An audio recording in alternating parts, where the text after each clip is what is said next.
Jadi, oke, kita mulai Minah. Jadi, eh, oh ya sebelum mulai berdoa kita dulu menurut agama dan kepercayaan masing-masing biar ilmu yang kita pelajari bisa bermanfaat dan teman-teman bisa pakai untuk kedepannya begitu.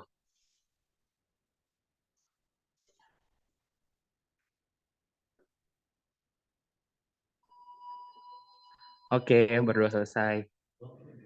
Jadi, em, nah kita mulai Minah dari yang pertama. Em, nah sekarang pertanyaannya itu apa yang kalian harus periksa kalau kalian mau bedakan DM tipe 1 dan DM tipe 2? Eh, yang pertama, teman-teman harus tahu dulu bedanya ini dua barang begitu. Nah, kalau DM tipe 1 itu kan banyak kan di orang-orang muda begitu, kayak anak-anak, remaja begitu. Banyak DM tipe 1. Terus kalau DM tipe 2, dia lebih banyak pada orang dewasa. Nah, kalau DM tipe 1 itu lebih banyak di em, karena genetik. Toh, jadi betul-betul pankreasnya itu rusak, tidak ada insulin. Jadi dia perlu untuk pakai insulin selalu untuk turunkan kadar gula darahnya. Sedangkan kalau DM tipe 2 itu karena lebih ke lifestyle, jadi pola hidupnya begitu. Itu yang membuat ada namanya resistensi insulin gitu.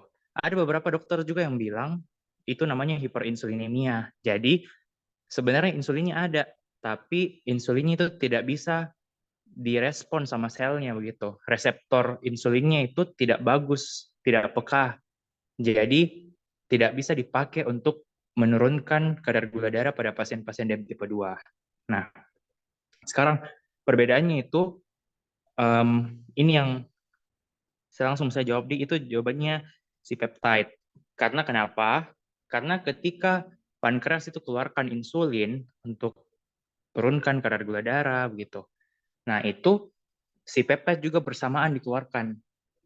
Nah, jadi ketika insulinnya itu dikeluarkan, si peptide juga dikeluarkan. Nah, sekarang bayangkan nih kalau misalnya pankreasnya rusak di DM tipe 1, otomatis si peptide-nya juga tidak keluar begitu. Insulin tidak keluar, si peptide tidak keluar. Makanya si peptide-nya akan rendah atau sama sekali tidak ditemukan. Sorry nak keluar suara bocor. Terus kalau pada DM tipe 2, si peptide-nya itu lebih tinggi kadarnya gitu. Nah, jadi untuk nomor satu ini jawabannya Cena. Nanti kalau misalnya ada yang kalian bingung atau mau apa diskusi, langsung saja nah potong. Oke, sekarang kita ke nomor dua nah. Nah, di sini ada anak perempuan 9 tahun dibawa ke IGD. Keluhannya sesak nafas dan berat badan menurun sejak 1 bulan terakhir. GDS-nya 450, terus pemeriksaan urinnya ada benda keton. Nah, eh, mungkin ada teman-teman yang mau jawab dulu apa kira-kira diagnosis penyakitnya ini.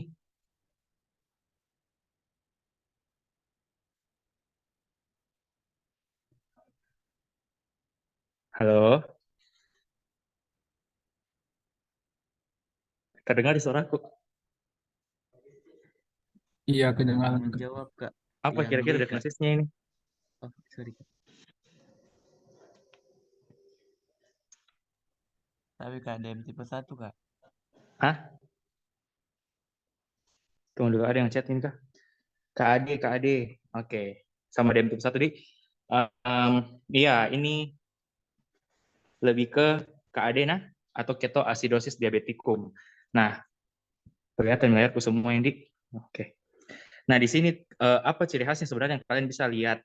Nah, yang pertama itu GDS-nya tinggi sekali, 450. Jadi ini salah satu komplikasi akut kalau pada DM yang tidak tertangani. Jadi gula darahnya melonjak tinggi sekali.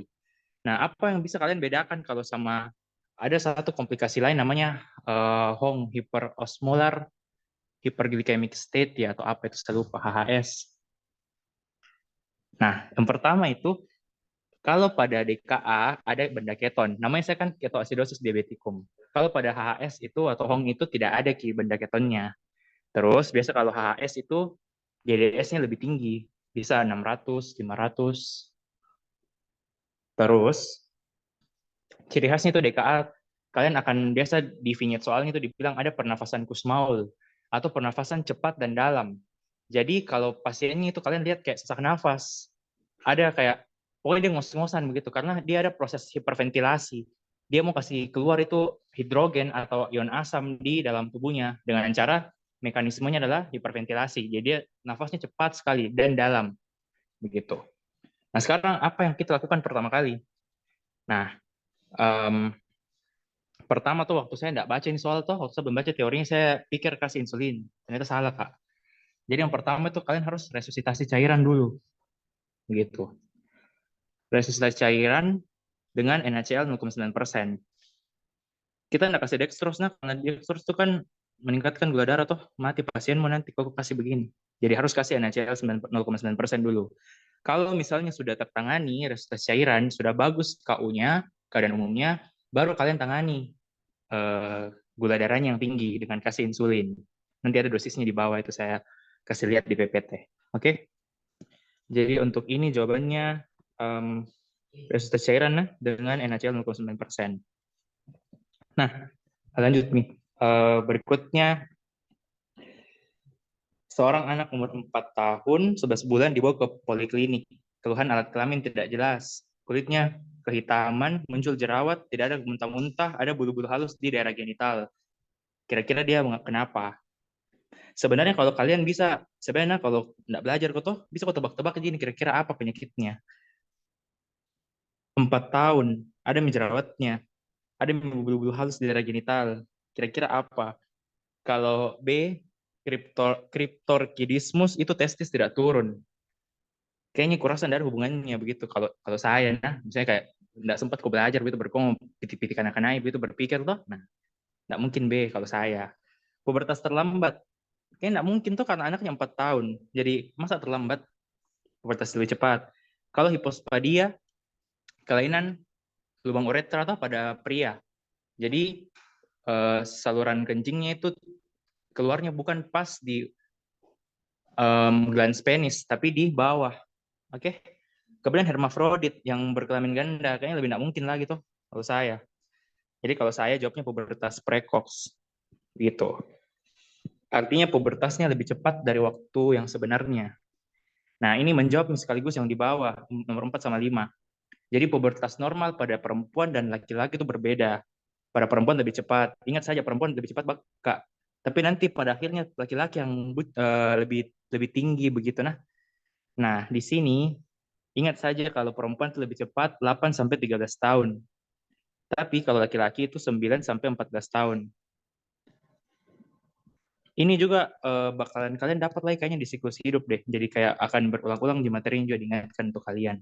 Oke, lanjut lagi ke nomor 6. Sejauh ini jelas, Ji? Halo? Iya Kak, jelas Kak. Oke, lanjut nah. Pria 50 tahun datang ke poliklinik kontrol DM 5 tahun, sejak 5 tahun, terus tidak konsumsi terapinya teratur. Terus kita mau screening nefropati. Apa yang kita anjurkan untuk screening awal komplikasi diabetes dari pasien? Nah, kalau nefropati diabetik itu berarti gangguan pada nefron, toh gangguan pada ginjalnya pasien. Berarti ya lihat-lihat apa yang berhubungan dengan ginjal di situ. Toh jadi begini, kalau misalnya pasien-pasien yang sudah komplikasi, nah komplikasi apa ke ginjal, ada namanya protein albumin. Nah, pada tahap-tahap awal itu albumin yang disekresikan itu rendah gitu. Lama-lama makin besar proteinnya karena ceritanya itu untuk penyaring albuminnya itu makin bocor. Jadi kadar albumin yang didapat dalam urin itu makin banyak begitu. Jadi kan dibilang sini screening awal, toh. Jadi kalau saya lebih condong ke mikroalbuminuria.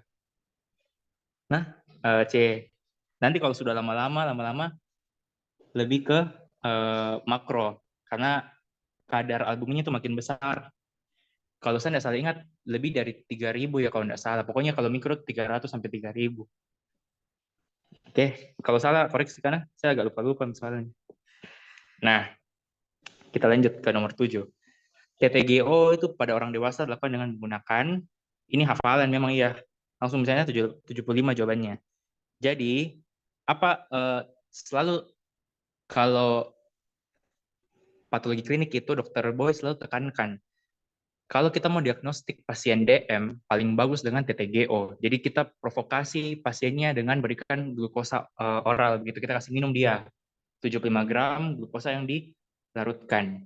Saya lupa kalau pasien anak itu berapa dosisnya, kalau tidak salah 1,75 per kilogram berat badan. Nanti coba teman-teman cek lagi nah. Tapi intinya mekanismenya itu kalian kasih minum pasiennya 2 jam, kemudian kalian ukur kembali.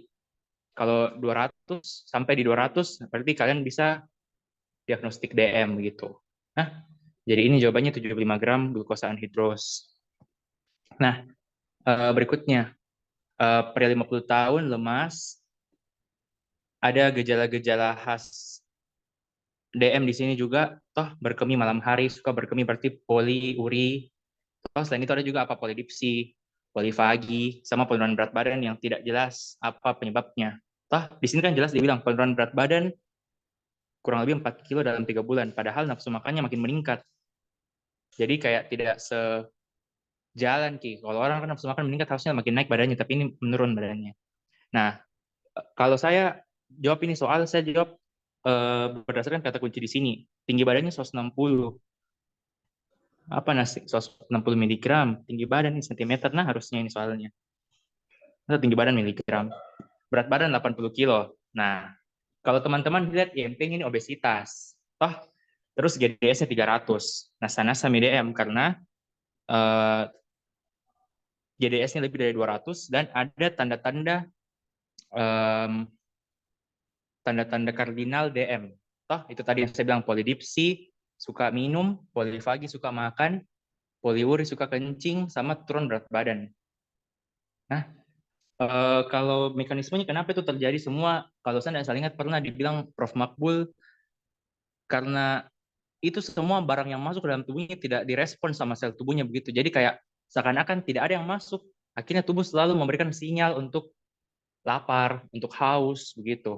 Makanya pasiennya sering makan, sering minum lagi, karena sinyal dalam tubuhnya itu tidak bagus untuk merespon makanan yang masuk begitu. Yang tadi saya bilang tuh sensitivitasnya sel terhadap insulin itu tidak bagus, tidak peka reseptornya.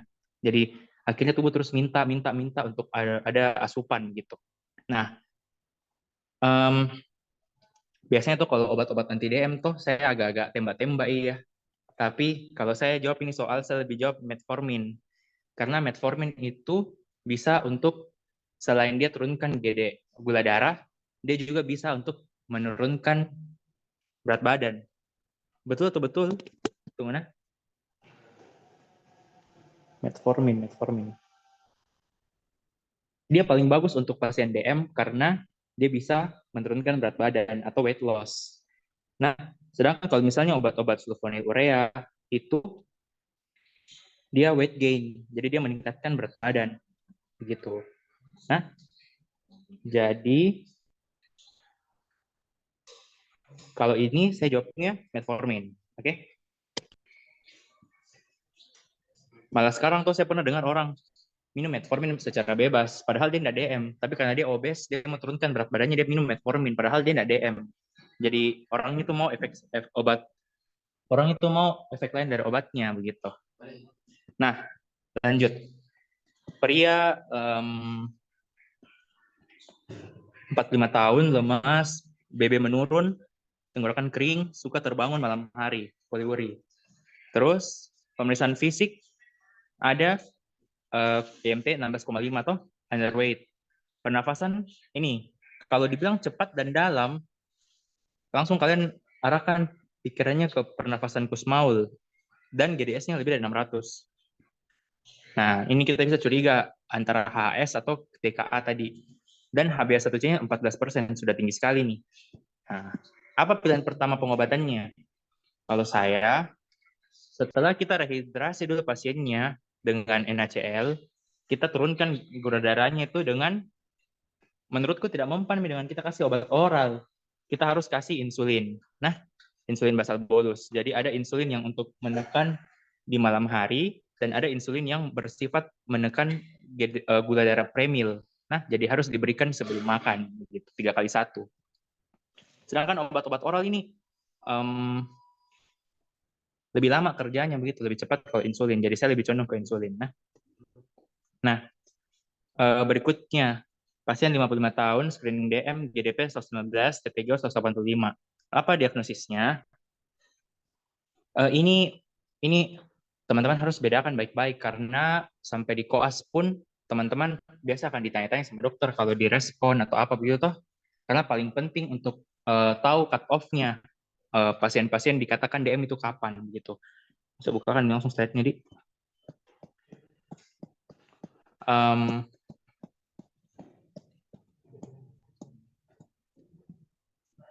sudah saya bagikan slide-nya juga nak, jadi nanti dibagikan ke teman-temannya. Oke.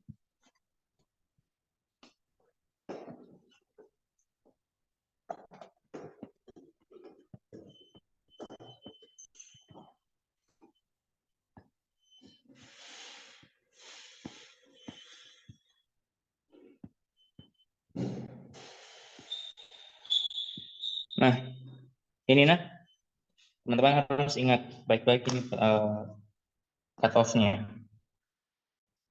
Nah, itu pre-diabetes sama aja dengan toleransi glukosa terganggu, glukosa darah puasa terganggu sama toleransi glukosa plasma 2 jam terganggu. Oke, cuma ini bahasanya digabung menjadi pre-DM. Oke. Yang kalian harus ingat baik-baik itu ada perbedaan ketika kapan diagnosis pasiennya DM dan berapa cut off untuk monitoring pasien DM. Nah, misalnya saja HbA1c. Kalau pada pasien-pasien DM, untuk diagnosis itu cut off-nya kurang dari sama dengan, lebih dari sama dengan 6,5. Sedangkan kalau monitoringnya itu kurang sama dengan 7. Oke? Jadi itu beda, nah. Biasanya tuh di bolak-balik soalnya. Kapan didiagnosis DM, kapan monitoring DM. Jadi sudah DM, berapa cut off untuk monitor? Kurang dari 7. Kurang sama dengan 7. Nah sekarang pertanyaannya, GDP 115, TTG 185. Nah, GDP 115. Oh, berarti dia di kategori sini. TTG 185. Oh, di sini. Nah, berarti dia masuk pre-DM. Toh, berarti ini sedikit lagi. Kalau dia tidak jaga, bisa jadi DM. Begitu. Nah, ini masuk di sini berarti, nah, impair fasting glucose sama impair glucose tolerance kayaknya. Jadi toleransi glukosa terganggu sama glukosa puasa terganggu. Nah, jadi jawabannya D. Nah, kalau misalnya jawabannya B, itu sama saya dengan normoglikemi. Nah, jadi itu glukosanya normal. Nah, jadi bukan. Ini kan dia sudah di tengah-tengah atau pre-DM. Oke, berikutnya. Ini kayaknya ada di soalnya kalian di yang satunya itu. Perempuan 60 tahun, UGD, luka pada ujung jari 2 dan 3 sejak 5 hari terakhir. Tidak tahu kenapa luka, tidak nyeri. Nah, di sini sudah dibilang toh dia diagnosisnya itu kaki DM. Halo, sorry agak ribut, masih kedengaran suaraku? Iya Kak, masih kedengaran Kak. Oke, langsung cut saja nah kalau misalnya kalian udah jelas suaranya. Um, Salah satu mekanisme terjadinya diabetic foot itu karena mekanisme neuropati otonomik. Nah, apa mekanismenya yang mendasari? Jadi yang pertama itu, bukan yang pertama, maksudku, apa dari sini nih 5 opsi? Nah, kalian jawabnya di soal yang sebelumnya itu penurunan lubrikasi dan keringat kulit. Kalau saya sependapat karena dia bahasnya saraf otonom. Saraf otonom itu kan paling sering biasa main-main dengan BAK, BAB, sama keringat. Toh, ya pokoknya tentang 3 hal itulah yang paling utama. Jadi, dia akan lebih kering begitu kulitnya pada pasien-pasien ini. Oke, jadi kalau saya untuk soal ini saya juga sependapat jawabannya C. Nah, ini kalau nomor 12 tot, teman-teman memang harus hafal. klasifikasinya. Nah, di sini dia ada DM 5 tahun. Terus perokok aktif, 1 bungkus per hari selama 20 tahun. Datang ke poli dengan nyeri bila berjalan.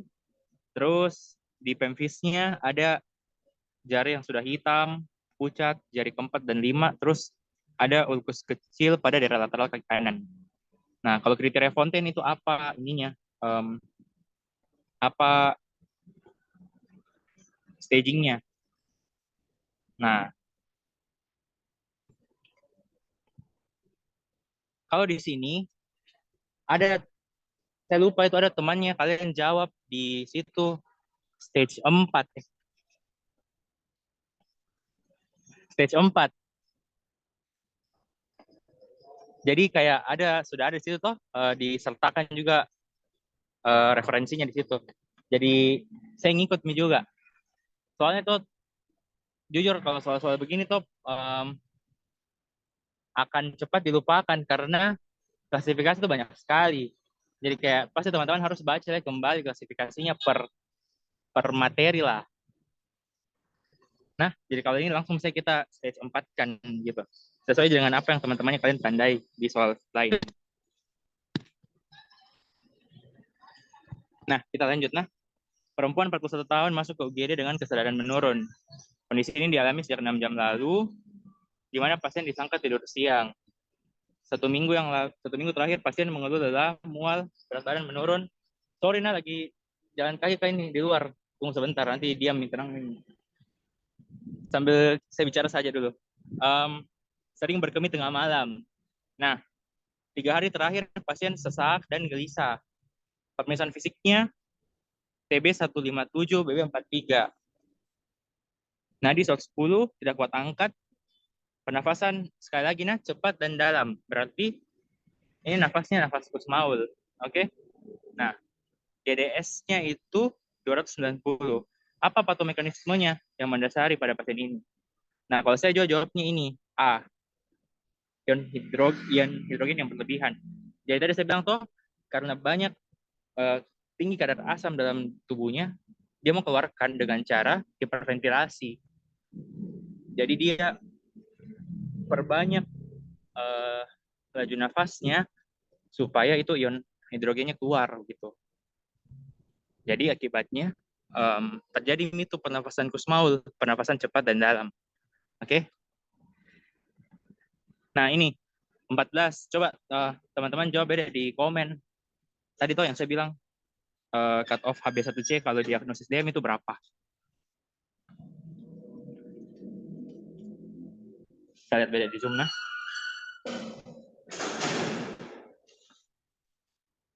Oke. Kenapa malu sekali semua jawab di everyone. DPC Kak semua. Oke, benar Mina. Jadi 6,5 jawabannya.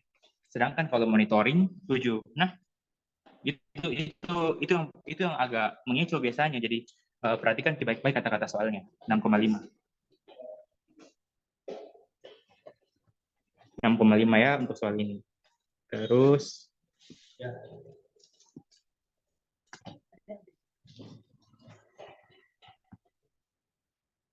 nah, nomor 15. Parameter lab yang bisa digunakan untuk penegakan diagnosis DM sekaligus pemantauan kendali glikemik jangka panjang adalah HB1C. Yang tadi kita sudah bahas terus dari tadi. Jadi HB1C itu kenapa di sini jawabannya jangka panjang? Karena HB1C itu memantau kadar glukosa dalam darah yang tadi kan di eritrosit itu selama 3 bulan. Oke, jadi biasanya pada pasien-pasien DM kita pantau atau kita minta untuk monitoring berkala itu per 3 bulan. Toh kita lihat HB1C-nya karena itu yang paling bagus memang menggambarkan begitu. Tapi ya kalau di puskesmas syukur-syukur kalau ada modalitas ini begitu. Cuman kalau memang ditanya yang paling ideal yang mana ya HB1C begitu untuk monitoring. Nah, lanjut 50 tahun ke poli. Ingat nah, settingnya di poli nah. Tadi saya baru singgung di atas toh, belum tentu ada itu barang di atas, modalitasnya di mana-mana. Ke poli untuk general check up. Tidak ada keluhan, tapi ada riwayat keluarganya DM dan pernah melahirkan anak 4 kilo. Kenapa kenapa penting ini melahirkan anak 4 kilo? Nah, ibu-ibu yang pernah melahirkan bayi 4 kilo atau bayi apa istilahnya itu saya lupa makrosom makrosom something. Pokoknya bayi besar. Nah, itu juga ada kecenderungannya memang untuk DM begitu. Nah, di sini GDS-nya sudah 230. Untuk menegakkan diagnosis, apa yang saudara lakukan? Ingat baik-baik, teman-teman. Kalau GDS 230 dan tidak ada keluhan, kalian sama sekali tidak boleh bilang pasiennya DM. Oke? Karena begitu algoritmanya. Pasien boleh didiagnosis DM kalau GDS-nya di atas sama dengan 200 dan ada keluhan. Keluhan kardinal yang tadi saya bilang 4P. Polidipsi, polifagi, poliuris, sama penurunan berat badan yang tidak diketahui penyebabnya. Oke? Jadi kalau di sini sudah jelas salah karena tidak memenuhi kriteria diagnosis, tidak ada keluhan asimptomatik. Nah, begini. Sebenarnya kalau A sama B itu kalau kalau penjelasannya kurang lebih mirip-mirip lah ya. Dikasih glukosa dulu atau dipancing dulu makan, baru nanti dicek 2 jam. Tapi perbedaannya untuk diagnostik itu TTGO. Sedangkan untuk monitoring lebih ke GD2PP. Oke? Jadi kalau mau diagnosis pasien, apalagi settingnya di PKM, paling baik adalah TTGO. Nah, ingat dikasih 75 sorry.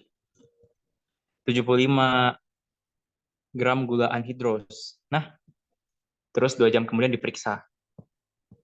Nah, ini soal saya nggak tahu jawabannya kalau nggak baca tabel, karena saya juga nggak hafal. Target gula darah sebelum makan pada anak sekolah. Langsung bisa saya tandai. Kalau nggak salah itu jawabannya 90-180. Jadi ini memang kalau saya hafalan nih ya, seandainya saya nggak belajar, saya tembak-tembak pasti. 90-180. Oke. Terus lanjut. Anak 9 tahun dibawa ibunya ke IGD dengan keluhan sesak nafas dan berat badan menurun sejak 1 bulan terakhir. Gula darah sewaktu 4,5, ada benda keton. Ini tuh sebenarnya soal bonus jadi begitu.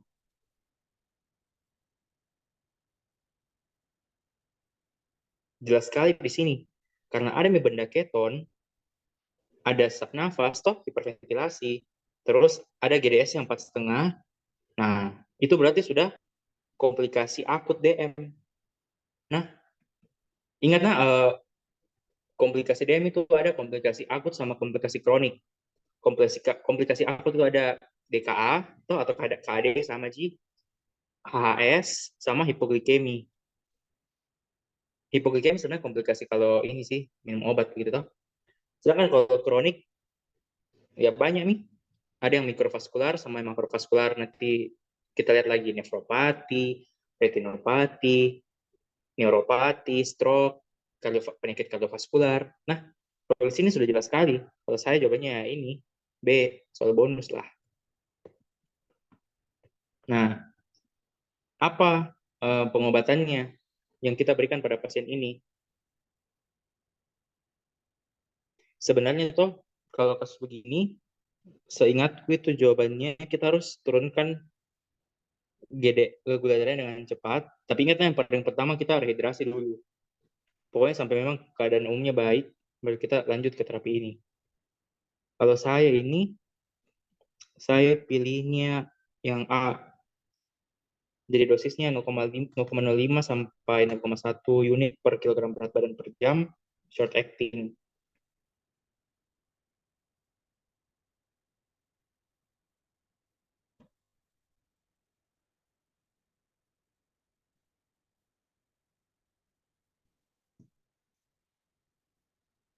Terus kita lanjut. Sama jadi soalnya di atas. Apa yang perlu kita periksa? Elektrolit ya perlu-perlu saja. Kalau mau dilihat kaliumnya tuh, karena ada algoritmanya itu, seingatku di sini. Tunggu saya bukakan kalian. Saya baru sadar kalau saya buka Zoom kelihatan juga private chatnya kalian di. Biar milah.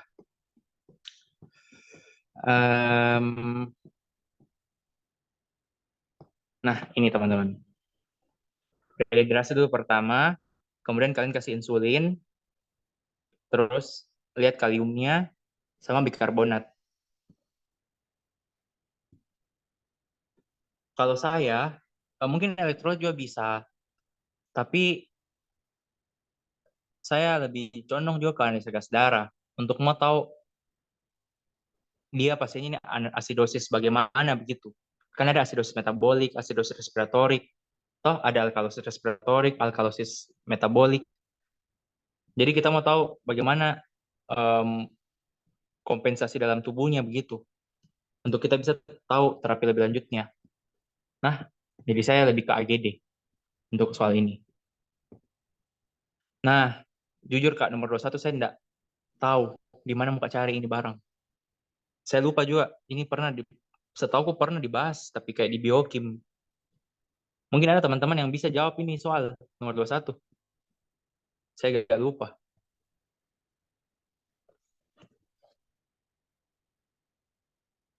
Ada.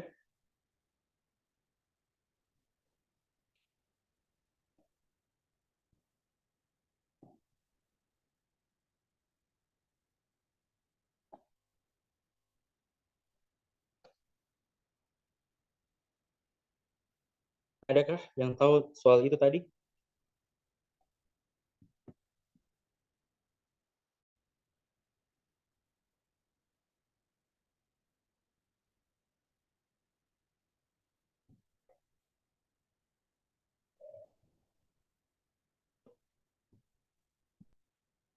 Jadi kayaknya Kak.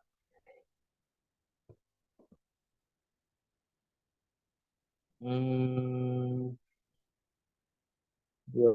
hidroksidase.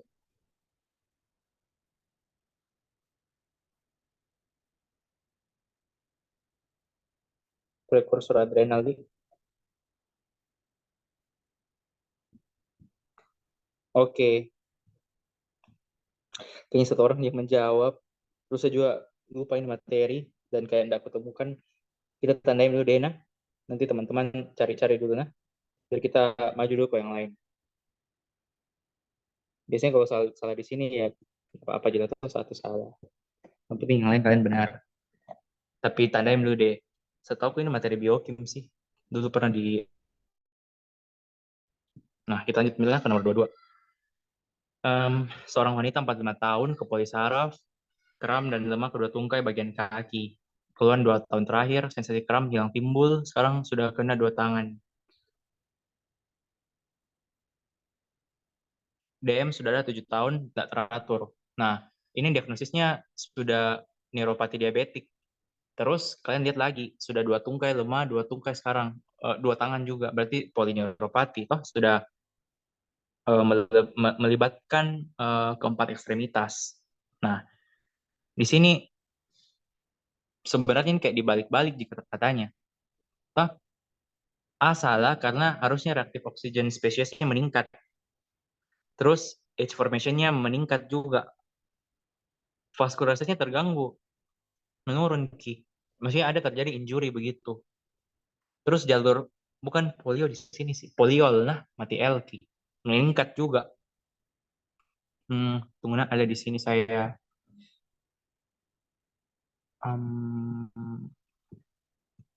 Nah ini dia. Sorry, nggak tershare screen ya. Bentar nah.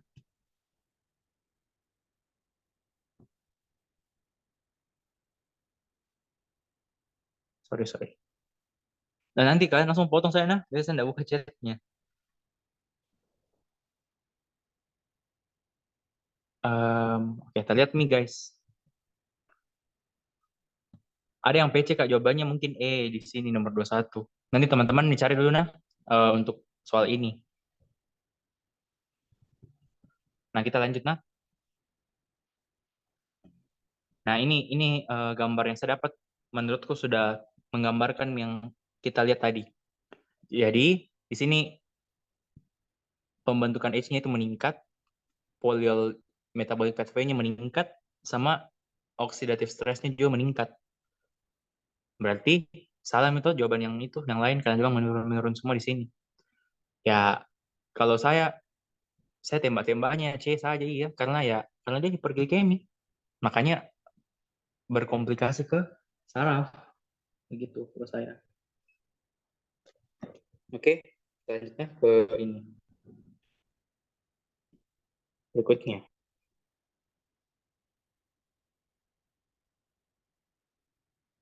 Kita percepat misalnya, nah, langsung ke keluhan-keluhan ini saja. Pasti mini DM lah. Atau kalau dari keluhannya. GDS 244. Tekanan darah 130/80. IMT 26. HP1C 7,8. Tidak ada komplikasi DM. Apa yang kita mau berikan kepada pasien selain diet? Nah, kalau sudah begini soalnya, dan begini B1C-nya, otomatis kita harus terapi kombinasi ya. Mana itu PPT-nya?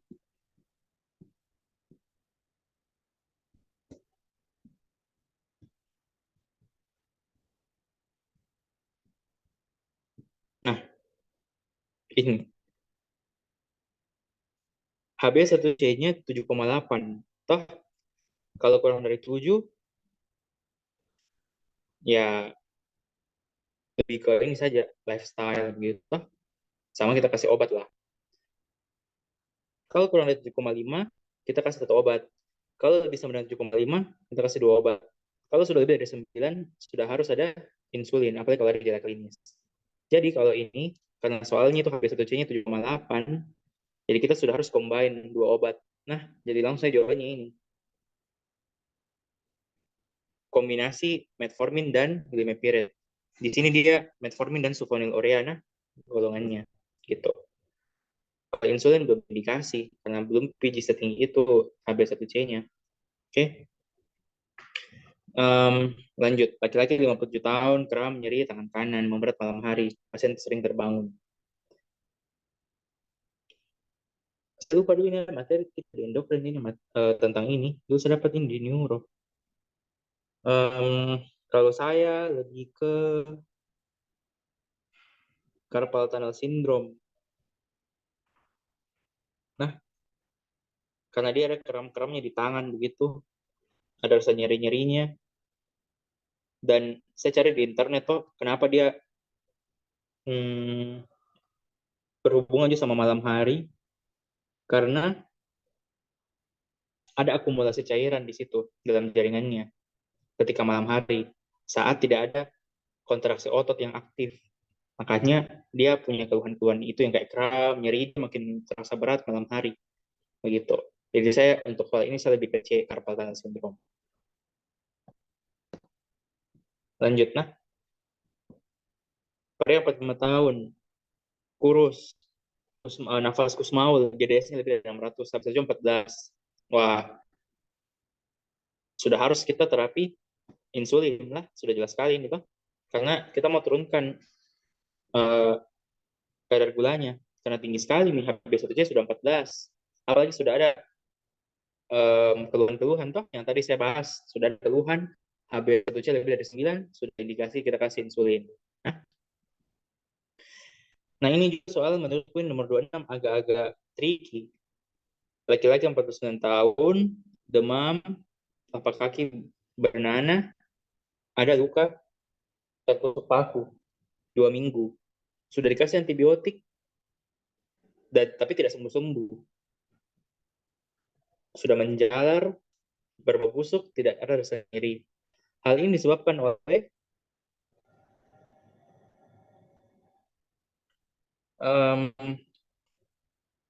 kalau saya, kita bisa jawab A, kita bisa jawab E. Tergantung kalian baca soalnya dari bagaimana point of view-nya kalian baca nih soal. Kalau kalian fokus di bagian penderita tidak merasa nyeri pada kaki yang terluka, karena Ya karena ada gangguan di sarafnya. Jadi neuropati. Seandainya dia nyeri, vaskulopati jawabannya. Jadi neuropati itu painless, kalau vaskulopati painful. Itu perbedaannya.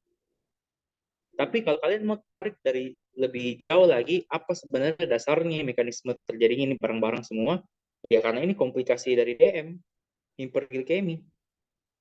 Nah, jadi ini dijawab sesuai dengan keyakinan masing-masing.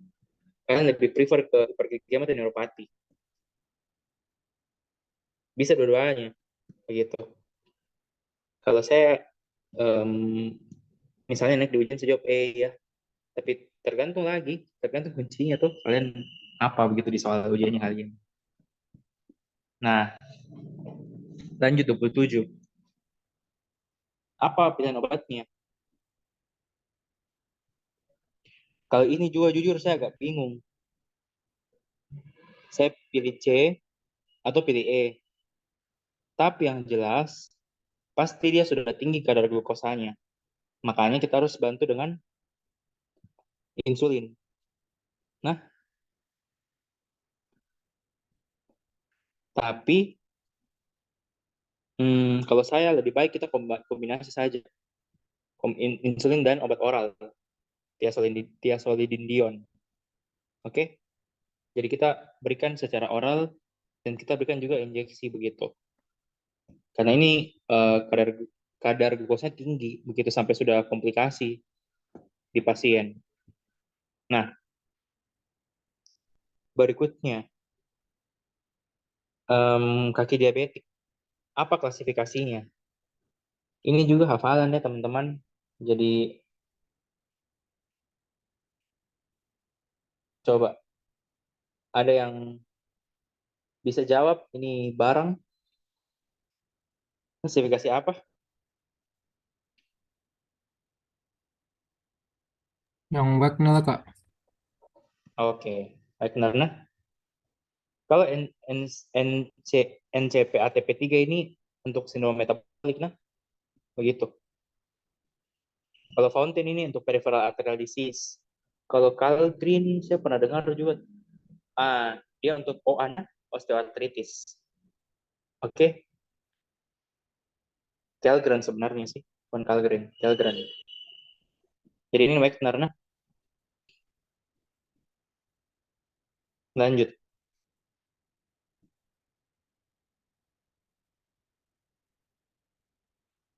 Ini sama Ji. Kalau dari vignette soalnya sebenarnya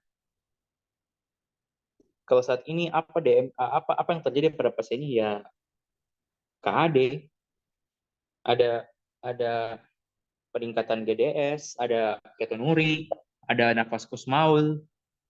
Jadi ke KAD. Tapi kalau ditanya apa jenis diabetesnya pada pasien ini? Nah, di sini sebenarnya ada clue-nya tuh. Pasien sudah DM sejak 15 tahun dan dapat terapi insulin. Kalau saya jawab ini soal lebih ke DM tipe 1. Karena pasiennya sudah dapat dari kecil insulin, itu kan kayak tanda-tanda itu karena memang dia tidak punya kemampuan untuk memproduksi insulin dari pankreasnya. Jadi dia butuh suplementasi insulin dari luar gitu. Tapi pada kondisi ini sudah ada komplikasi, yaitu KAD atau DKA gitu. Nah, terakhir untuk soal yang bagian sini. Laki-laki 60 tahun ke IGD karena lemah badan sebelah kanan. Tiba-tiba pada bangun pagi, DM 5 tahun sebelumnya tidak ada Cashman, mual muntah. Apa hubungannya? Kalau saya ini kan pasiennya stroke.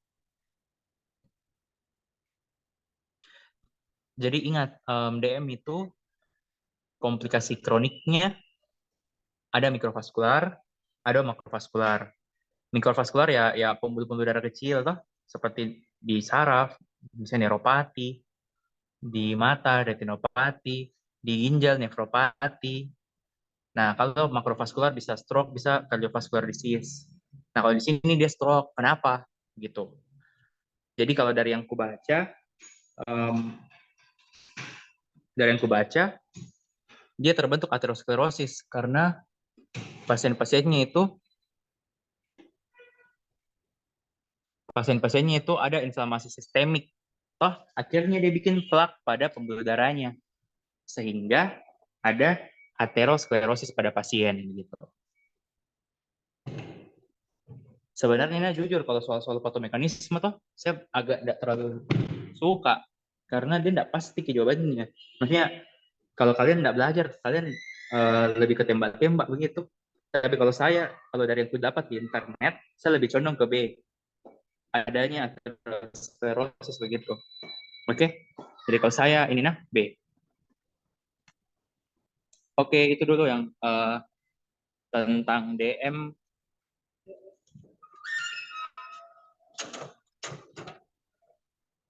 Teman-teman mau break isoma dulu atau lanjut saja?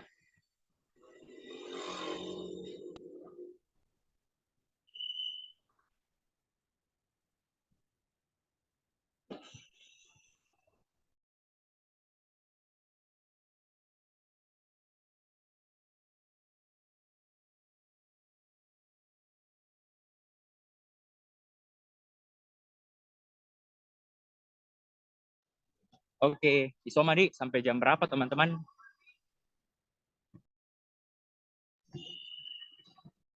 Oke, kita lanjut nah.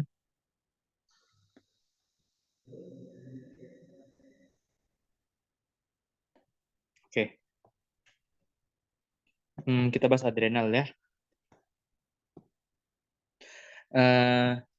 Sekali lagi disclaimer, ini kasus selama aku interna kemarin, saya tidak dapat banyak tentang ini. Lebih banyak tentang DM sama tentang tiroid. Jadi sama-sama cari saya jawabannya. Saya kembali refresh juga materinya tentang ini. Oke? Nah, jadi di sini perempuan 50 tahun, terus keluhan lemas badan 6 bulan yang lalu, terus ada gelisah, nafsu makan menurun, berat badan menurun, terus ada mual muntah, ada nyeri perut. Nah, di sini kalian lihat tekanan darahnya 90/60, dia hipotensi. Denyut nadi lemah 100 kali per menit. Tampak hiperpigmentasi daerah wajah, bukal, dan kehitaman. GDS 60, GDS-nya rendah. Apa mekanismenya? Ada yang kira-kira tahu apa diagnosis penyakitnya ini?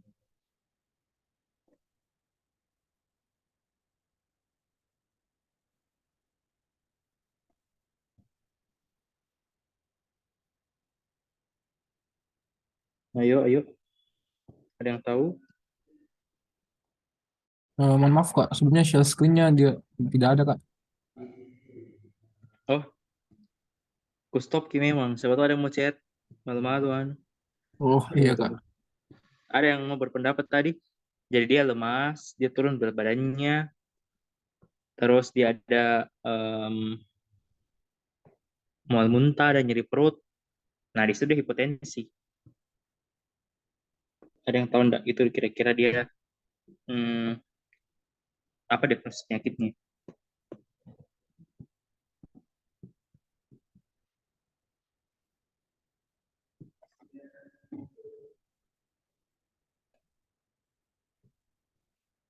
Ini enggak ada yang menjawab karena enggak tahu atau atau apa.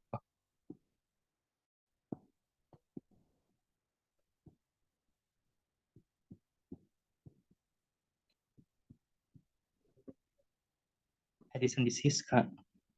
Addison disease. Ada lagi yang mau memberi pendapat?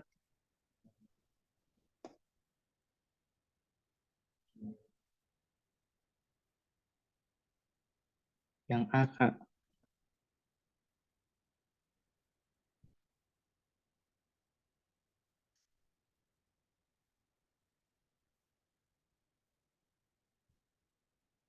Nah, oke. Sudah benar, nah? Yang tadi itu diagnosisnya Addison disease. Oke? Nah, sekarang apa mekanismenya? Ini barang. begitu. Kalau kita bicara tentang penyakit-penyakit adrenal, ada yang kalian harus tahu feedback positif, feedback negatif. Itu lebih banyak memang mainnya juga ke faal begitu. Jadi ketika ada satu hormon yang turun, akan ada mekanisme untuk meningkatkan. Ketika ada hormon yang naik, akan ada mekanisme untuk mensupresi atau menekan biar turun gitu. Ada negatif feedback, ada positif feedback. Nah, sekarang untuk jawab soal ini, sebenarnya kalian kuncinya lihat PPT ini saja. Ini PPT adrenal dari Dr. Husaini Umar. Kalian masih diajar beliau? PPT-nya masih sama? Iya Kak, masih sama Kak. Oke. Nah, em, kalau bahas adrenal dan tadi soal tadi, ini bagus sekali ini yang kubuka sekarang karena dia kasih betul-betul em, highlight perbedaannya. Jadi kalau masalah adrenal itu ada yang di adrenalnya langsung ke kelenjar suprarenalnya dan ada yang di hipotalamus atau hipofisisnya atau pituitary-nya toh. Kalau masalahnya di primer di Edison di adrenalnya, nah itu biasa dibilang Edison disease. Toh turun kortisolnya, turun aldosteronnya sehingga feedbacknya adalah meningkatkan ACTH. Nah, apa apa ininya manifestasinya? Kulitnya gelap toh menggelap karena hiperpigmentasi. Kaliumnya meningkat, natriumnya menurun, tekanan darahnya menurun, terus dia lemah, terus dia malas makan dan ada hipoglikemi turun Ki. Nah, sedangkan kalau sekunder kebalikannya, ACTH-nya menurun, terus kulitnya dia pucat, aldosteronnya normal. Nah, jadi di sini kalian bisa bedakan. Langsung toh sudah jelas sekali perbedaannya Edison disease yang primer sama yang sekunder. Maksudku gangguan adrenal primer sama sekunder. Berarti kalau di sini jawabannya alfa, toh rendah kortisol sama aldosteronnya. Kalau rendah ACTH-nya berarti yang sekunder. Oke, kulitnya pucat, aldosteronnya normal begitu. Jadi teman-teman langsung bedakan saja dari gejalanya. Itu menurutku khas sekali, Ji. Oke. Nah, ini um, terjawab nih sebenarnya tuh apa tadi jawabannya Edison ya? Edison disease. Nah, ini lagi. Perempuan 30 tahun, ada lemas, ada rasa sering nyari ulu hati, mual muntah, pasien sementara tidak minum obat atau jam apapun. Pemeriksaan fisik ada moonfacies, stria, obesitas sentral, dan turunkan atrofi. Ada massa suprarenal. Apa yang bisa kalian dapatkan di labnya pasien ini? Nah, kalau di sini sama jelek sebenarnya di sini yang kita lihat. Nah, um, kalau kalian dulu, kalian menurutnya kalian ini apa jawabannya?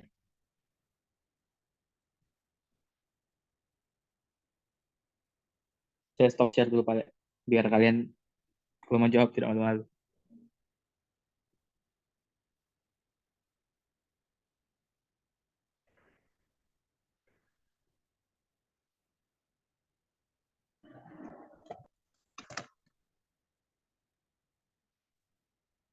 Oke, ada nih perbedaan jawaban. Oke, siapa lagi yang mau menjawab? Ada nih dua orang yang menjawab dan berbeda jawabannya.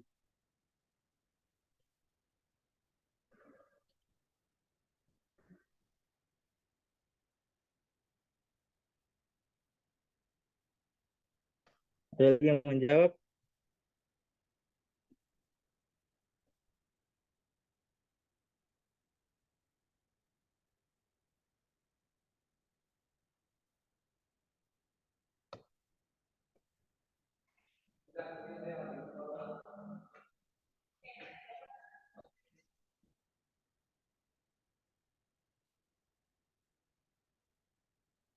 Nah, em,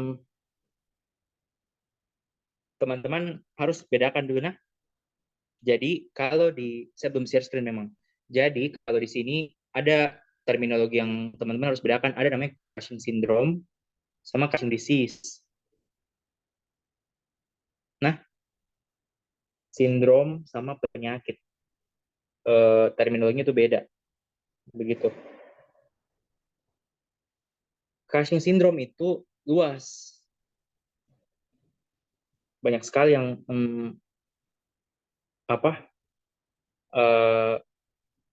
menyebabkan begitu. Bisa obat, bisa penyakit, tumor dan kawan-kawan. Tapi apa bukan manifest penyebab yang paling sering dari itu juga barang adalah Cushing disease. Cushing disease itu karena tumor di glandula pituitary, hipofisis. Nah, jadi Cushing disease itu bagian dari Cushing syndrome. Oke? Tapi Cushing syndrome itu bisa disebabkan sama penyebab-penyebab lain. Nah, perbedaannya. Nah, di sini untuk soal ini saya share screen kembali dulu. Nah,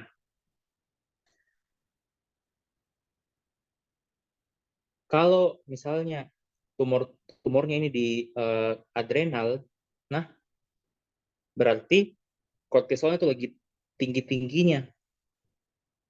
Dan dia bikin feedback ke atas supaya turun itu ACTH-nya. Oke? Maksudnya, tangkap maksudnya.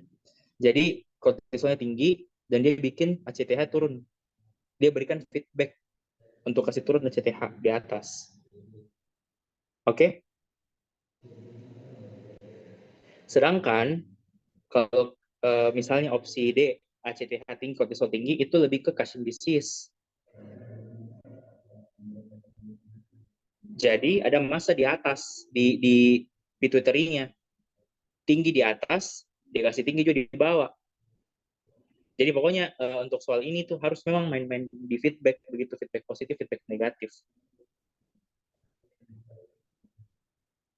Sedangkan kalau turun dua-duanya, ya berarti tidak cukup kemampuannya dari hipofisis untuk mengeluarkan hormon itu. Jadi turun ACTH, turun juga kortisolnya.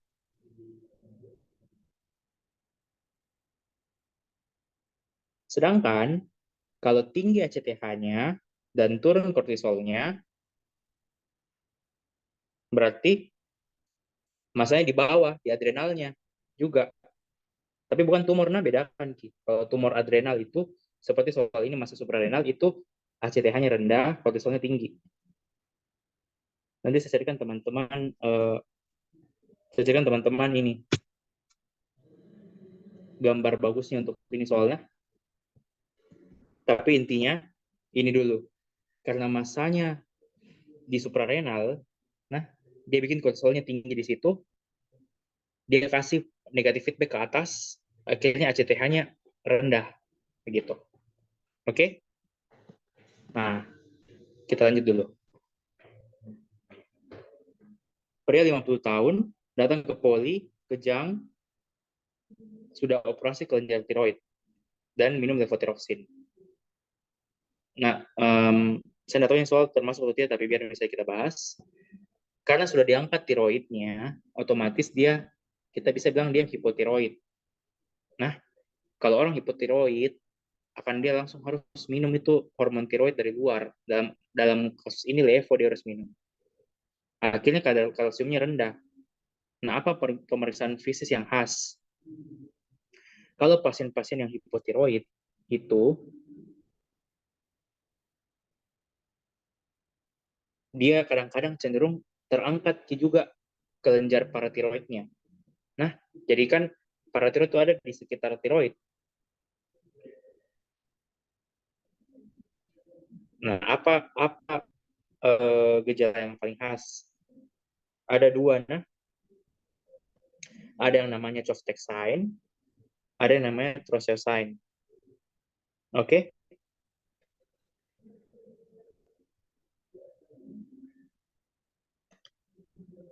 Kenapa bisa terjadi itu barang? Di sini jelas nih, dibilang hasil pemeriksaan kadar kalsium rendah. Kalsium itu dipakai untuk kontraksi. Nah, dan dia rendah. Nah, berarti di sini apa yang menunjukkan kalau dia rendah? Itu tadi dua yang saya bilang. Ada chofexine sama trosioxine. Apa bedanya dua barang? Di sini ada yang trosioxine, di chofexine berarti sini jawabannya. Apa perbedaannya itu? Kalau chofexine, gampangnya adalah diketuk-ketuk itu otot di pipinya, di daerah eh, dekat-dekat mata ke pipi untuk merangsang ke nervus facialisnya, nervus ketujuhnya.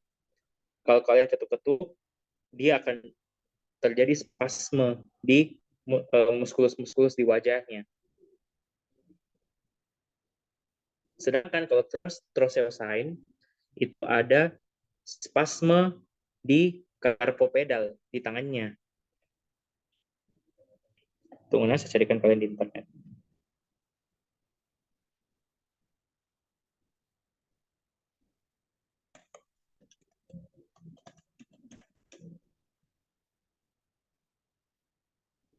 Nah, ini. Jadi kalau diketuk itu di chofexine, dia akan spasme pada sisi yang diketuk, toh ipsilateral. Sedangkan kalau trosioxine itu, kalian tensi pasiennya di atas dari, jadi kalian tensi dulu, terus kalian pompa kembali di atas dari tekanan darah sistoliknya, kasih biar 3 menit, sakit pasti makanya pasiennya kayak kaku-kaku kram, dan itu akan merangsang untuk terjadinya ini carpopedal sign. Di tangannya kayak bengkok-bengkok. Itu menunjukkan adanya kekurangan kalsium di darah. Begitu. Jadi kalau untuk ini jawabannya C. Nah, tanda Chopstick. Nah, untuk soal terakhir, 40 tahun, sering pingsan, pasien sering mengeluh, tensinya tinggi sekali, jantung berdebar, gemetar, keringat. Tinggi sekali nih pemeriksaan fisik tekanan darahnya. Ini sudah hipertensi krisis ya. Ingat ada dua, ada hipertensi emergensi sama urgensi. Toh, hipertensi urgensi itu tidak ada tanda-tanda kerusakan organ, hipertensi emergensi ada kerusakan organ. Nyeri dada, sakit kepala, mata kabur. Nah, itu hipertensi emergensi. Nadinya tinggi sekali, 110.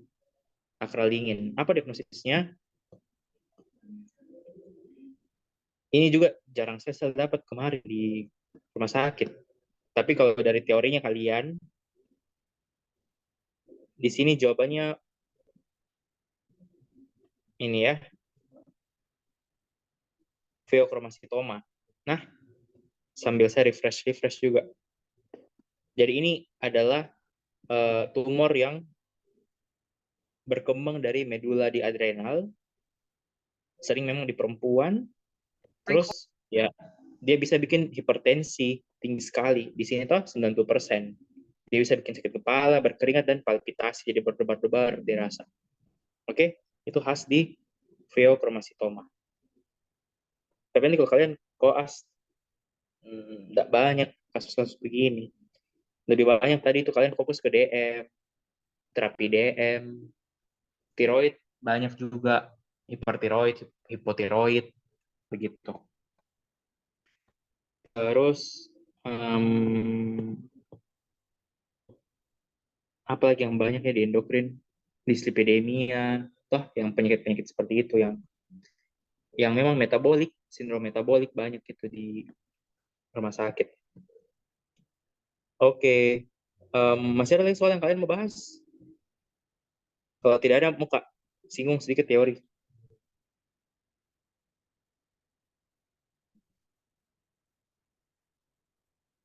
Atau ada yang mau berdiskusi?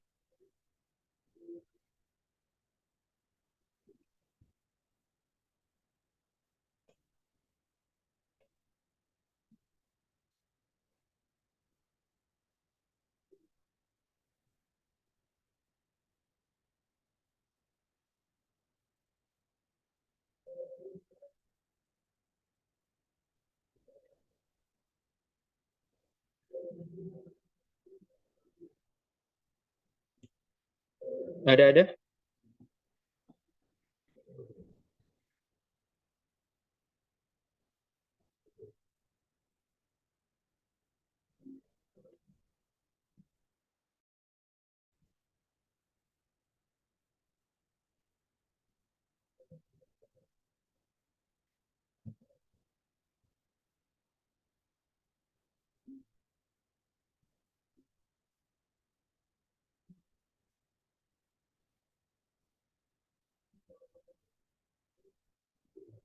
Nggak aja, guys. Jelas.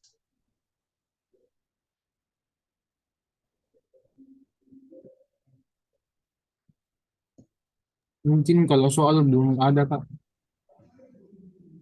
Belum ada, Dik. Iya. Kita bahas teori sedikit, nah.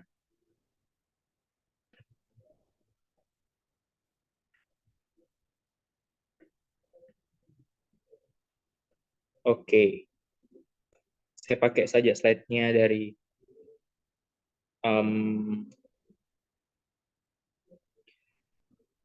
ini dulu. Bentar. Jadi kan di soalnya tadi kalian menurutku ada beberapa yang belum terbahas. Ini TPP masuk enggak ya? Tirotoksikosis periodik.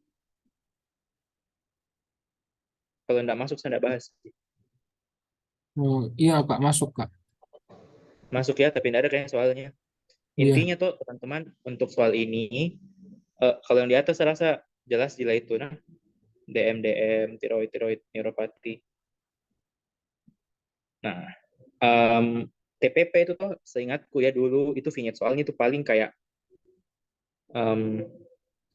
apa pasiennya ini ada riwayat tiroidnya, terus dia makan Indomie, dia kayak misalnya habis olahraga misalnya tuh baru dia makan banyak sekali Indomie misalnya kayak kelaparan ada Indomie dia makan dia istirahat gitu. Nah langsung lah tiba-tiba dia kayak lemah badannya. Biasa ditanya apa yang kalian bisa temukan pada pasien ini. Nah biasanya permainan jawabannya itu ya itu nih hipokalemia, hiperkalemia, hipokalsemia, hiperkalsemia. Ini harus kalian teliti. Nah, karena mirip-mirip Ki, dan jawabannya hipokalemia. Toh, jadi menurun Ki kadar kalium dalam darahnya begitu. Dan perhatikannya di sini dia sifat paralisisnya atau lumpuhnya itu flaksid, bukan spastik. Bedakan nanti di neuro kalian lebih dalam. Tapi intinya ingat dulu dia lebih kayak lumpuh layu begitu, layu Ki, flaksid. Dan hormon tiroidnya tinggi sekali begitu. Dan ingat media paling sering memang di laki-laki. Jadi saya ingat sekali dulu tuh kayak vignette-nya laki-laki, tinggi hormon tiroidnya, makan Indomie. Nah, entah biasa dokter tanyakan apa yang terjadi pada pasien ini pada pemeriksaannya, hipokalemi, atau bisa ditanya, apa diagnosisnya? Ya sudah, Mi, kayak soal bonus buat kalian tuh TPP, tirotoksikosis periodik paralisis. Oke? Itu aja untuk soal ini sebagai intinya. Walaupun ditanya apa gennya yang berpengaruh ya ini nih HLA-DRW8 begitu. Paling yang kalian perlu ingat juga ininya lah. Bagaimana gambaran uh, apa pemeriksaannya. Ingat nah, jadi TSH-nya rendah, tiroidnya meningkat. T3, T4, FT3, FT4.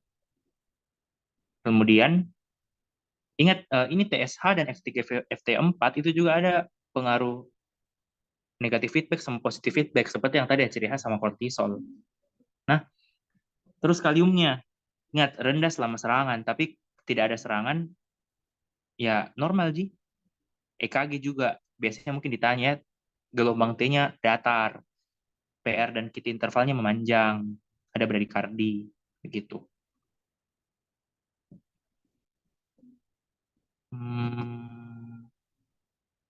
Ya apa bisa diperiksakan? Bisa diperiksakan EMG atau elektromiografi. Paling itu sih yang biasanya TPP ditanya. Oke lanjut balik di sedikit nah tentang ini. Saya pakai slide ini saja nah.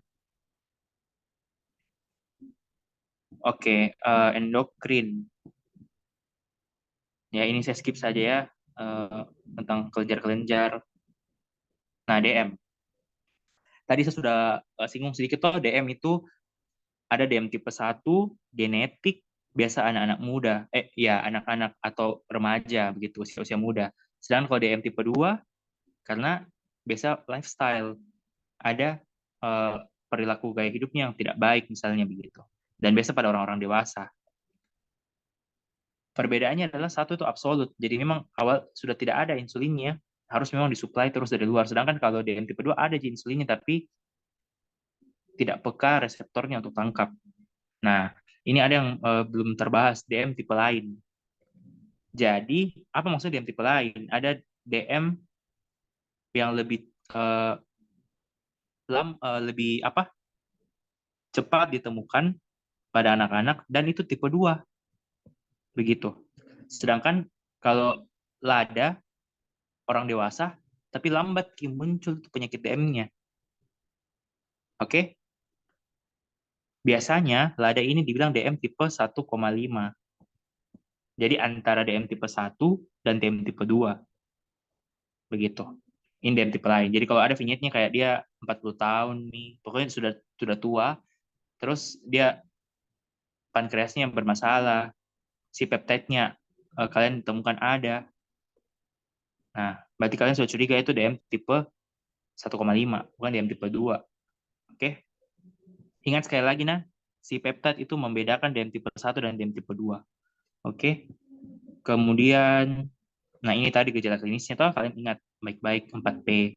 Terus, nah ingat baik-baik lagi kriteria diagnosis. Ini sampai kalian koas, sampai kapanpun, ini harus kalian ingat baik-baik, karena pertanyaannya biasa dokter seputar-seputar ini saja.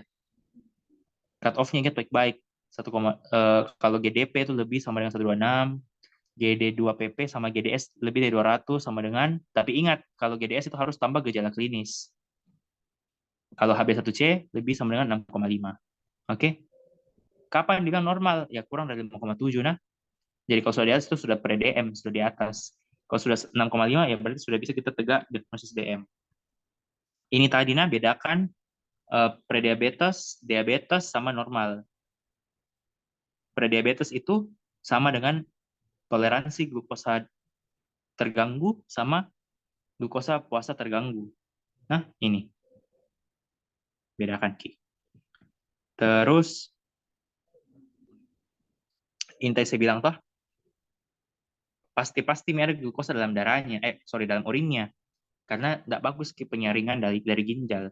Kemudian kalau sudah bocor proteinnya, nah berarti sudah curiga ada komplikasi di nefron. Kalau sudah KAD, ada ketonuri. Nah, ini lagi yang tadi saya bilang, bedakan DM tipe 1 dan tipe 2 dengan si peptide. Nah, DM tipe 1 sudah pasti akan dipakai seumur hidup insulin. Karena sudah tidak ada produksinya sama sekali, jadi harus dibantu. Sedangkan kalau DM tipe 2, masih bisa kita pakai obat hiperglikemia oral. Kalau sudah tinggi HB1C-nya, ya kita pakai insulin, kita bantu. Nah, untuk manajemen dietnya, ya hafal-hafal saja lah, tapi saya tidak terlalu ingat juga. Kalau olahraga, ya selalu dibilang toh olahraga dengan frekuensi, dengan intensitas sedang, toh tipe aerobik, terus durasinya 30-45 kali, 45 menit per kali. Frekuensi 3-5 kali per minggu. Kalaupun frekuensinya tidak bisa sampai sebanyak itu, ya boleh lebih kurang, tapi durasinya harus lebih tinggi dong. Toh biar mengkompensasi durasi olahraganya begitu. Obat, biasanya kalau soal-soalnya juga Prof itu beliau biasa tanyakan tentang mekanisme kerjanya. Teman-teman baca-baca lagi mekanisme kerjanya kalau sulfonylurea bikin bagaimana, metformin bikin bagaimana, dan seterusnya.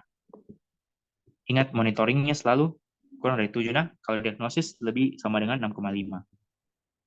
Nah, biasanya selain mekanisme kerja, teman-teman juga harus ingat apa efek sampingnya. Kalau biguanid atau metformin, itu biasanya masalahnya di GI tract. Ada masalah mual, muntah, terus ada juga masalah-masalah misalnya asidosis laktat, itu komplikasi yang sering juga di metformin. Tapi bagusnya adalah dia weight loss, dia bisa kasih turun berat badannya orang. Jadi kalau orang-orang IMT tinggi, kalian mau kasih obat antidiabetik, kalian bisa pilih metformin. Sulfonylurea bagus kalau orang-orang yang kayak kurus-kurus di toh, tapi bahayanya adalah dia bikin orang hipoglikemi. Karena memang dia sifatnya menurunkan gula darah langsung begitu. Tapi ya dia efek negatifnya adalah berat badan naik. Jadi kalau misalnya pasien gemuk, jangan kasih ini. Makin gemuk dia. Tapi kalau orang-orang kurus, ya boleh-boleh kalian kasih sulfonylurea. Oke? Selebihnya itu misalnya yang biasanya saya paling ingat juga ini, penghambat alfa glukosidase akarbose. Paling sering juga itu apa gejala apa misalnya ini ya komplikasinya kentut-kentut Ki. Jadi biasa ada juga vignette soal pasiennya kentut-kentut, sering buang angin apa begitu. Kenapa dia? Kira-kira dia minum obat apa begitu. Berarti kalian curiga dia minum akarbose. Nah, lanjut. Nah, ini biasanya jarang di sini. Paling sering itu yang di atas, tapi kalian baca-baca juga boleh aja. Nah, kalau ibu hamil, toh kayak DM gestasional, DM ketika kehamilan, terapinya insulin. Nah, bukan oral. Oke. Terus insulin ada basal, ada bolus. Ya, basal itu maksudnya jadi kayak kerjanya itu sepanjang hari. Ini kelihatan bisa coret-coret tuh guys. Iya Kak, kelihatan Kak. Oke. Basal, jadi dia kerjanya ya basal, maksudnya sebagai dasar dalam satu harinya itu.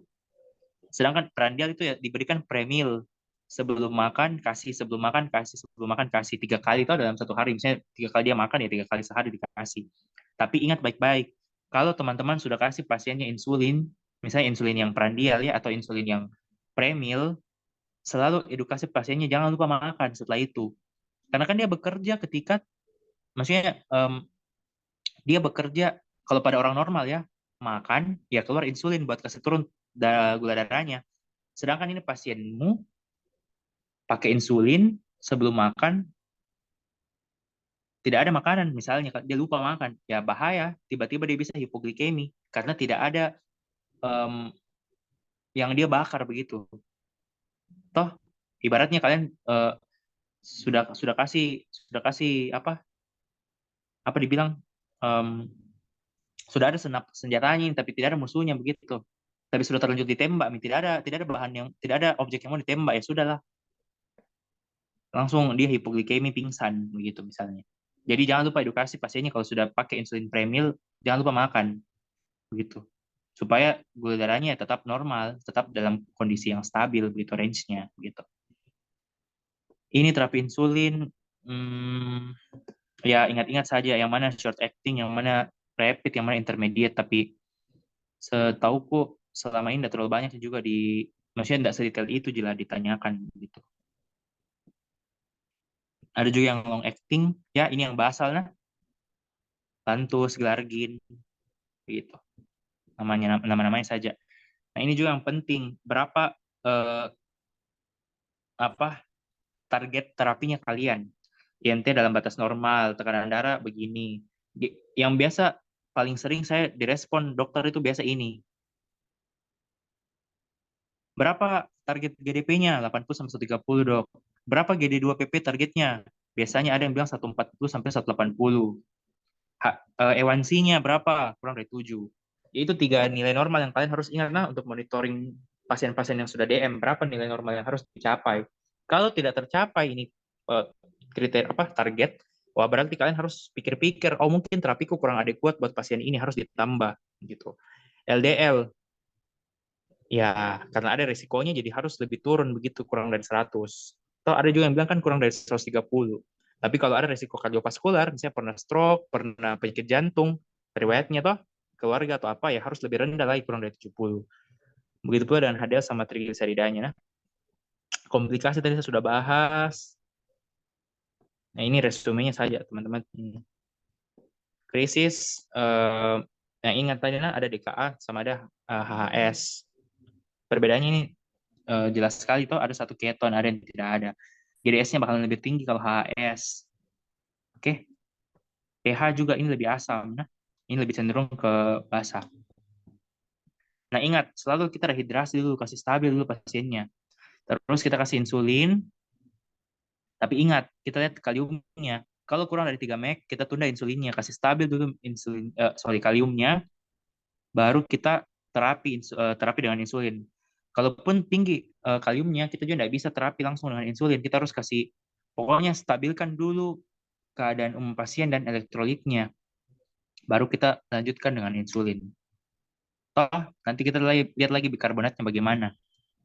Begitu. hipoglikemi. Kita kasih dextrose. Nah, ingat ada ini biasa juga ditanyakan, ada Whipple triad. Jadi kayak ada hipoglikemi, gejalanya kayak lemas, keringat dingin dan kawan-kawan. GDS-nya kurang dari 70 dan kalau kalian kasih gula membaik, oh berarti sudah pasti dia hipoglikemi. Kalau dia masih sadar, masih bisa berespon, toh misalnya kemarin ada pasien di IGD, saya ketemu masih bisa dia bicara, masih bisa, cuma memang kayak loyo sekali.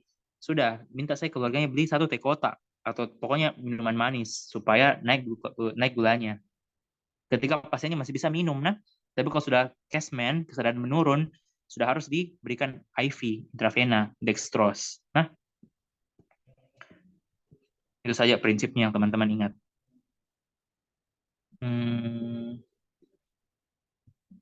Lanjut, diabetes insipidus itu masalahnya di antidiuretik hormon. Ya, jadi dia kencingnya bisa banyak sekali, lebih dari 3 liter. Tapi seingatku saya tidak dibahas sampai sedetail ini. Yang penting kalian tahu apa yang biasa kita lakukan. Kita bisa tes deprivasi air, water deprivation test, atau desmopressin test. Nah, kita ukur osmolaritas plasmanya dengan puasa air dulu. Oke? Tapi jarang itu, paling sering tadi DM sih. Oke. Tiroid saya bahas sekilas saja. Nah, ingatnya jadi ini mekanisme paling sering. Jadi dari hipotalamus dia sekresikan tiroid reseptor hormon, terus turun lagi ke hipofisis anterior, tiroid stimulating hormon ke tiroid, dan akhirnya melepaskan FT4 dan FT3. Oke, kapan kondisinya berubah? Ya akan memberikan feedback yang berhubungan. Kapan turun dia akan naik, kapan naik dia akan turun, begitu. Nah, ini yang kadang-kadang biasa kita lihat di pasien-pasien, misalnya di pasien-pasien di poli, toh kita mau tahu ini dia kira-kira masalah tiroid atau masalah keganasan misalnya. Kita lihat nih, Pak, Bu, menelanki, kalau bergerak ya berarti masalah di tiroid. Kalau tidak ya berarti bisa mungkin ada keganasan, ada kista begitu. Ada juga struma yang toksik, ada yang non toksik. Kalau difus ya diffuse berarti kayak misalnya lehernya tuh merata ki generalisata ki membesar. Tapi kalau nodul ya nodul kayak biji-biji begitu. Ya ini ya, periksa FT4. Selalu yang paling pertama kita periksa adalah TSH. Nanti kalau teman-teman di kelas itu bakalan teman-teman lihat. Biasanya kita enggak bahkan kalau di soal itu kita bisa pilih toh sebanyak-banyaknya pemeriksaan. Saya mau periksa TSH-nya, FT4-nya, apa-apa-apa. Tapi ada kalanya teman-teman cuma harus boleh pilih satu. Dan kalau teman-teman cuma bisa pilih satu, yang teman-teman pilih paling pertama adalah TSH. Oke? Nah, biasanya juga kita bisa periksa USG, toh.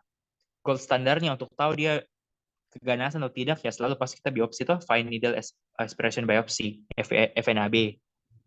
Begitu. Nah, ini teman-teman ingat, hafal-hafal mati saja lah.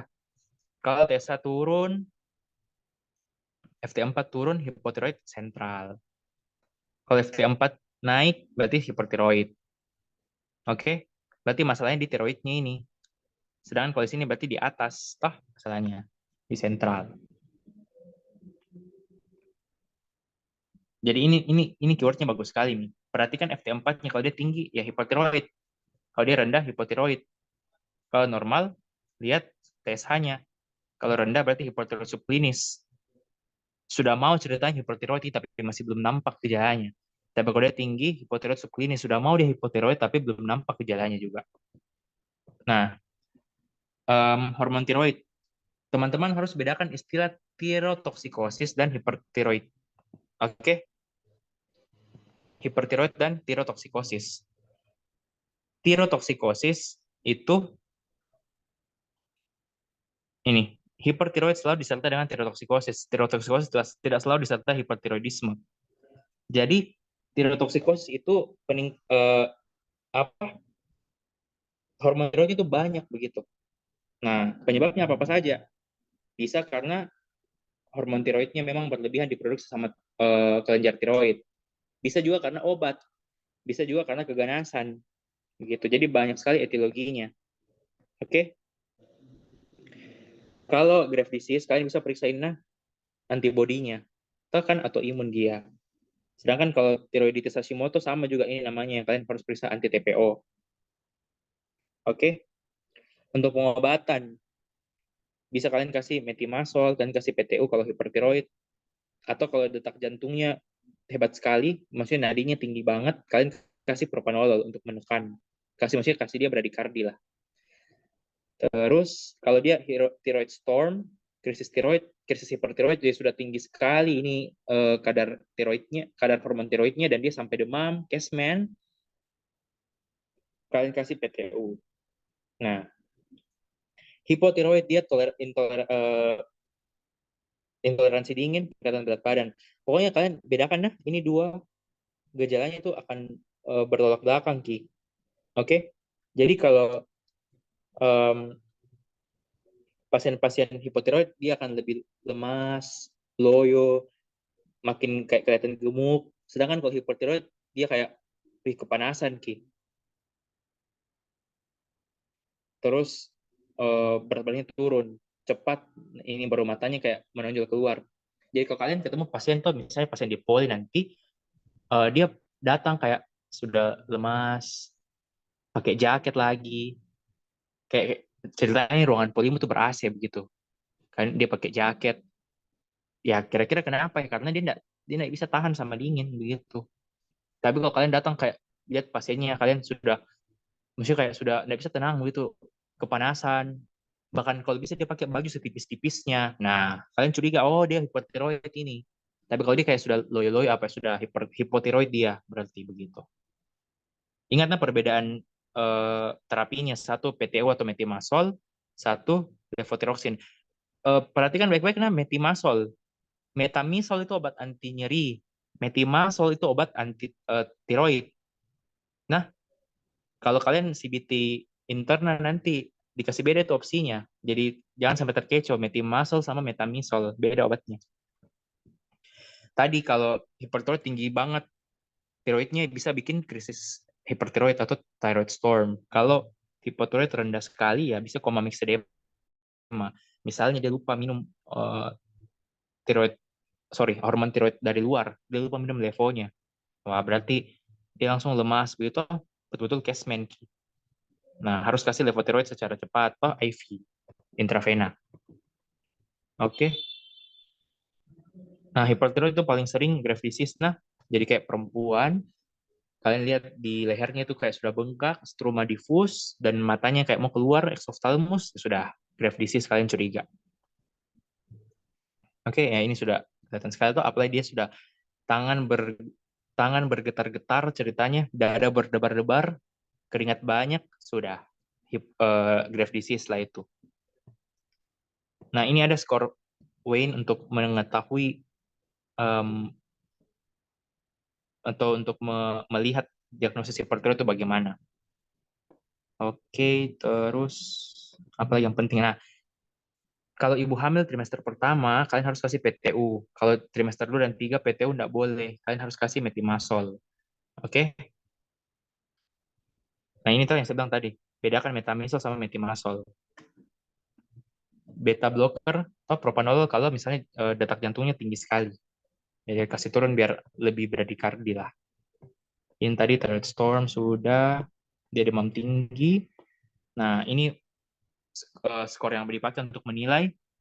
Jadi beda ya. Ada tadi skor Wayne untuk kalau hipertiroid, toh kalau ini apa bacanya saya juga nggak tahu. Ini untuk krisis hipertiroid, oke? Terus hipotiroid. Nah, ini tadi saya bilang tidak tahan suhu dingin. Jadi dia pakai jaket tebal-tebal, bisa pakai, pokoknya pakai baju tebal-tebal karena dia tidak bisa tahan. Misalnya di Polimu dingin sekali AC-nya begitu. Itu ciri khasnya yang dibilang juga dokter. Terus goiter. Nah, ini biasa kalau pasien-pasien yang tinggal di gunung toh, yang dia memang kekurangan yodium. Nah, kelihatan lah itu. Dan biasa vignette soalnya memang jelas dia memang tinggal jauh dari laut. Terus memang endemik, mestinya banyak yang kayak begitu. Nah, berarti kalian curiga dia goiter endemik. Apa terapinya ya? Kasih garam yodium, toh biar dia tercukupi yodiumnya. Ini tadi hipotiroid, kasih levothyroxine. Tiroiditis, Nah, ada tiroiditis akut, ada subakut, ada kronik. Yang paling sering saya agak jarang lihat ini. Nah, yang lebih sering biasa ini sama ini. Jadi dia ada demam, biasanya tuh vinyet soalnya dia demam, terus dia nyeri,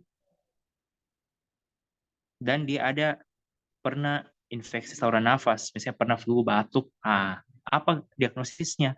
Tiroiditis subakut atau tiroiditis decorfine. Oke, dia nyeri sekali gitu. Sedangkan kalau eh, tiroiditis Hashimoto, dia sifatnya kronik, tidak ada nyerinya, dan dia rendah di kadar hormon tiroidnya. Kalian periksa anti TPO positif. Biasanya itu vinyet soalnya. Jadi kalian perhatikan kata kuncinya. Kalau ini ada multinucleated giant cell, ini ada Hartle cell. Oke? Okay?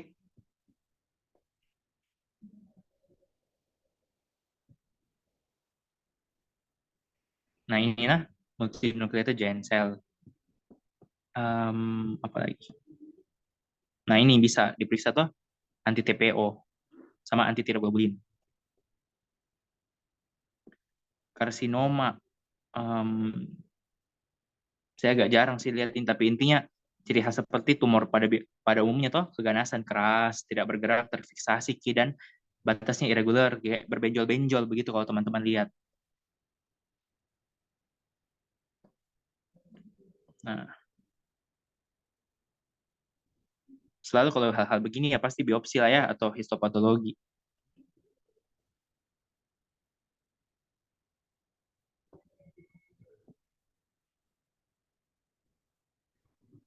Masih ada kan di bawah? Nah, paratiroid.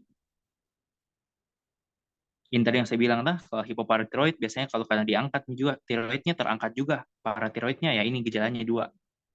Nah, kalau berlebihan, ya biasanya kan hiperkalsemi juga toh. Jadi terbentuk batu biasanya. Sakit tulangnya terus konstipasi juga. Tapi yang biasanya paling sering ditanya itu ini. Softex sama Trososin.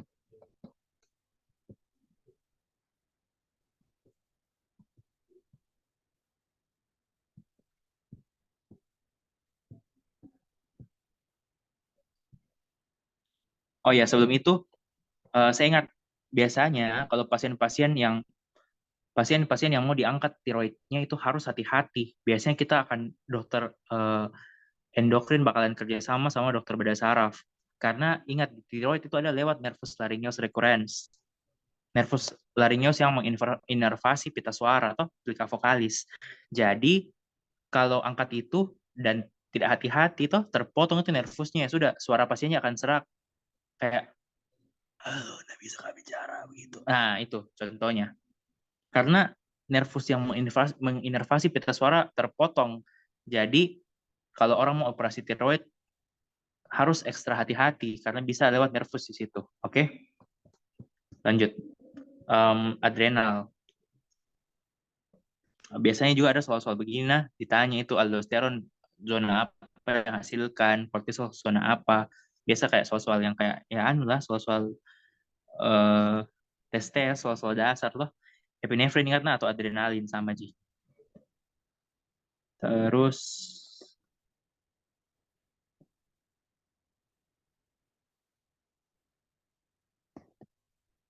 nah ini, toh jadi kortisol meningkat, kortisol menurun. Nah apa-apa saja ininya penyebabnya begitu. Ingat baik-baik, nah kalau orang minum kortikosteroid tidak bisa jangka panjang karena itu yang bisa bikin Cushing syndrome, yang bisa bikin orang kayak mukanya kayak bengkak atau moon face, ada buffalo hump, jadi kayak ada apa kayak punuk-punuknya begitu tuh. Terus stria-stria di perutnya begitu dan obesitas sentral. Dan kalaupun dia sudah minum begitu tidak boleh orang minum steroid di stop mendadak, harus di tapering off, dikasih turun turun turun dosisnya sampai betul-betul berhenti. Oke? Okay?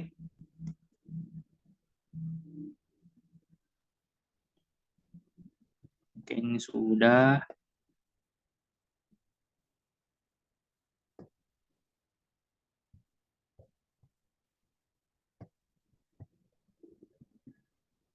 Hmm,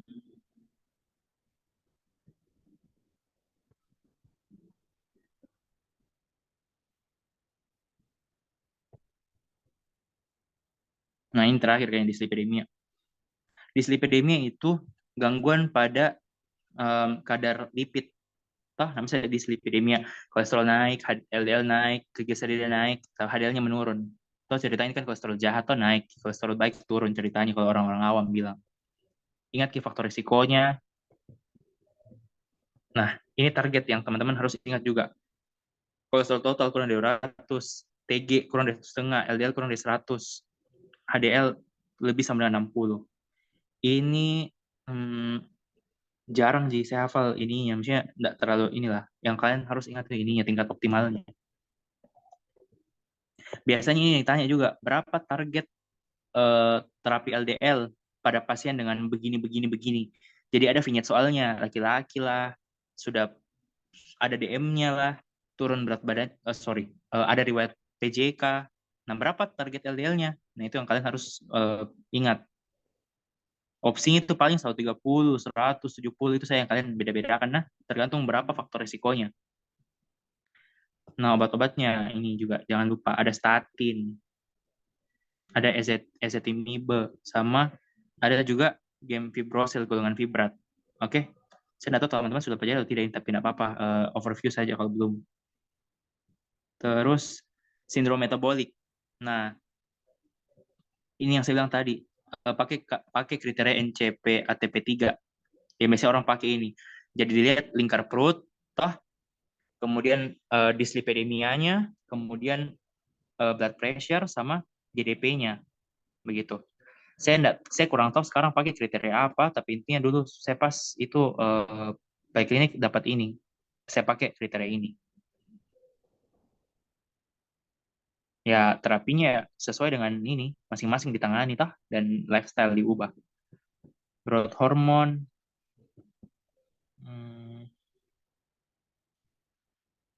biasanya itu paling vignette-nya kayak begini. Dia membesar ke semuanya, melebar, dari tangan kakinya memanjang, diagnosisnya akromegali. Ini juga tinggi badannya tinggi sekali. Pokoknya itu kuncinya teman-teman kalau soal-soal begini, kebanyakan itu akan lebih ditanyakan ke diagnosis. Jadi teman-teman ingat saya gejala-gejalanya, terus dari situ cari kata kuncinya yang bisa tuntun ke diagnosis penyakitnya. Oke.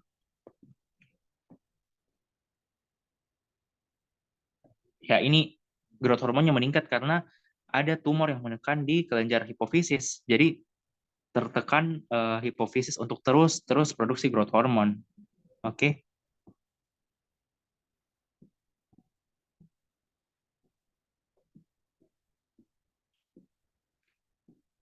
Kalau kurang ya dwarfisme, jadi dia pendek kecil.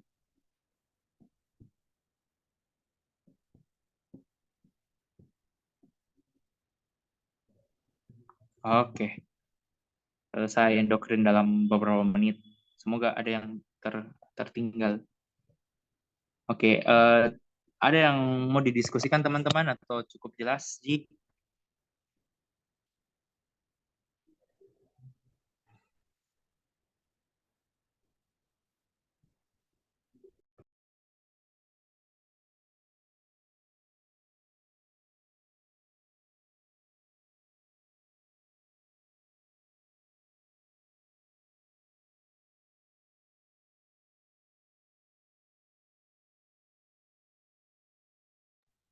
Halo, halo.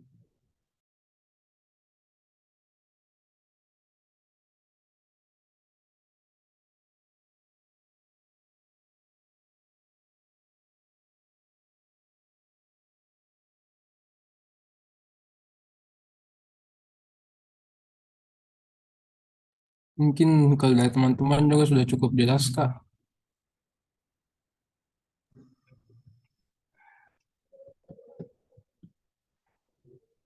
Oke, oke. Ada yang tanya, Kak. Tapi Kak, saya mau tanya, kapan dikasih insulin kerja pendek sama kerja panjang? Ya, itu tergantung sebenarnya dari kondisi